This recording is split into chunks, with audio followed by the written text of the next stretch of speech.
guys, hope you are good. So today our topic is major drug induced malnutrition. Major drug induce malnutrition जो है इसमें क्या होता है, इंड्यूस न्यूट्रिएंट डेफिशिएंसीज होती है सेवरल अनयूजुअल सर्कमस्टेंसेस के अंदर।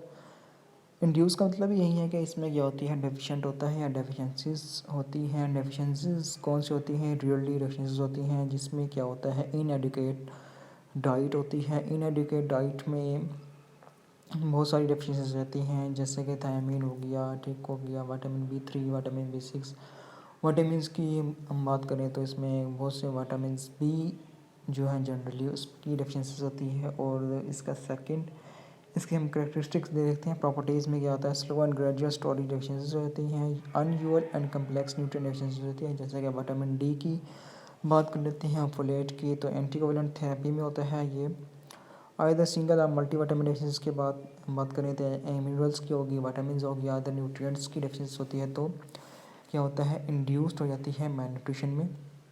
मिनरल इम्बैलेंस की बात करें अगर हम, तो इसमें क्या होता है, जब मिनरल्स की इसमें कमी हो रही होती है हमारी बॉडी के अंदर, या हमारी बॉडी को प्रॉपर तरीके से वाटर प्रोवाइड नहीं किया जा रहा होता, या हम वाटर सही तरीके से इंटेक नहीं कर रहे होते, फ्लड इंटेक हमारी नहीं हो रही होती, तो क्या होता है, जो हमारा यूरिन है उसकी एक्सक्रीशन की में क्या होता है, इंक्रीजिंग वैल्यू उसकी बढ़ जाती है। ठीक है, इसकी जो वैल्यू होती है वो इंक्रीज़ होना शुरू हो जाती है हमारी बॉडी में। ठीक है, उसके बाद अंडरलाइंग काज की बात करते हैं ड्रग इंड्यूस malnutrition के अंदर, तो उसमें क्या होता है, फिजियोलॉजिकल चेंजेस जो आती हैं। ठीक है, फिजियोलॉजिकल चेंजेस क्या होती हैं, फिजियोलॉजिकल चेंजेस में हमारा इंटरनल ऑर्गन आ जाता है। इसमें अगर हम किडनी की बात करते हैं, इंटरनल ऑर्गन है, किडनी इज़ इंटरनल ऑर्गन। ठीक है, इसका क्या फंक्शन है, इसका ये फंक्शन होता है कि इसने वाटर को फिल्ट्रेट करना है। ठीक है, और यूरिन की एक्सक्रीशन करवानी है। ठीक है, फिल्ट्रेट करने के बाद जो एक्स्ट्रा मटेरियल होगा वो एक्सक्रीट होगा थ्रू अनस के हमारे। ठीक है, नेक्स्ट हम बात कर लेते हैं हार्ट के बारे में। ये भी एक फिजियोलॉजिकल फंक्शन है हमारा बॉडी में, फिजियोलॉजिकल ऑर्गन है ये हमारा। ठीक है, एनाटॉमी के हवाले से फिजियोलॉजिकल, तो इसमें हम देखते हैं हार्ट हमारा क्या काम कर रहा होता है। हार्ट हमारा जो है उसका काम होता है बॉडी में ब्लड को प्रोवाइड करने, इनके पहुँचाना। सॉरी, बॉडी को क्या होता है, वो पहले हमारा हार्ट से काम कर होता है। फंक्शन उसका क्या होता है, हार्ट का pumps to blood through our whole body. तो क्या कर रहा होता है, हार्ट का काम क्या होता है, फुल होल बॉडी में हमारे क्या होता है, ब्लड की प्रोविजन करना या उसको ब्लड को पहुँचाना।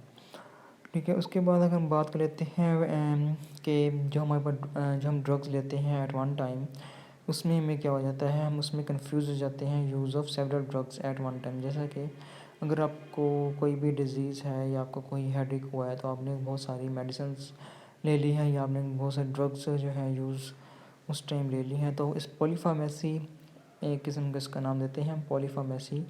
यही होता है कि अगर हम सेवरल ड्रग्स एक टाइम पर ले रहे हैं तो उसे हम कहते हैं पॉलीफार्मेसी। इसकी अगर हम स्टडी करें तो इश्यूज़ काफ़ी सारे बन जाते हैं इसके, क्योंकि drug drug interaction can occur stimulation with drug nutrient interaction. मैंने पोटेंशियल न्यूट्रिशन कॉम्प्लिकेशन, अगर हम पोटेंशियल न्यूट्रिशन कॉम्प्लिकेशन की बात करें तो ज़्यादातर क्या होता है, कॉमनली डिजीज होती है वो जो है डायरिया। डायरिया आपको किन किन चीज़ों की वजह से होता है, डायरिया आपको वॉमिटिंग की सॉरी ओवर ईटिंग की वजह से हो जाता है। ठीक है, और आपको डायरिया जो है वो टू मच अल्कोहल की वजह से हो जाता है, टू मच स्मोकिंग की वजह से हो जाता है। तो आपका जो स्टोमिक का फंक्शन होता है, एब्डोमेन का जो आपका स्टोमिक फंक्शन होता है वो क्या होता है, डिस्टर्ब हो जाता है आपका, और उसका जो इफ़ेक्ट पड़ता है वो मेटाबॉलिज्म पे आपका जो है वो बहुत बैड इफ़ेक्ट पड़ता है। उसकी वजह से बहुत सारी डिजीज़ जो है क्रिएट होना शुरू हो जाती हैं। उसके बाद अगर हम बात करते हैं हाइपरस्मोलर की, तो लोड हो जाता है, एक्सोनेशियन पोटाशियम क्लोराइड सप्लीमेंट्स हो जाते हैं, use of liquid medication, alcohol, sorbitol, तो ये जितने भी हैं इसकी कॉज बनते हैं किसकी, मेजर ड्रग इंड्यूस malnutrition की। अब हम बात करते हैं nutrition commonly affected by drugs. तो जो हमारे पास न्यूट्रिशन की बेस पे जो हमें अफेक्ट होता है ड्रग्स की वजह से, वो कौन कौन सी डिजीज़ हैं वो हम पढ़ लेते हैं। विटामिन B12 जो है उसकी वजह से ये होता है डाइजेशन, एब्जॉर्प्शन एंड यूटिलाइजेशन, इस पे हमारा इम्पैक्ट पड़ता है। विटामिन B जो होता है वो क्या करता है, हमारी लो बॉडी स्ट्रेस को लीडिंग करता है अर्ली डिप्लेशन में। आयरन और अदर जो न्यूट्रिएंट होते हैं हमारी, वो क्या उनका काम क्या होता है, वो रेड ब्लड सेल की प्रोडक्शन करवा रहे होते हैं। कैल्शियम एंड विटामिन D की बात करें तो ये बहुत इंपॉर्टेंट होते हैं हमारी बॉडी के लिए, हमारी बोन्स के लिए।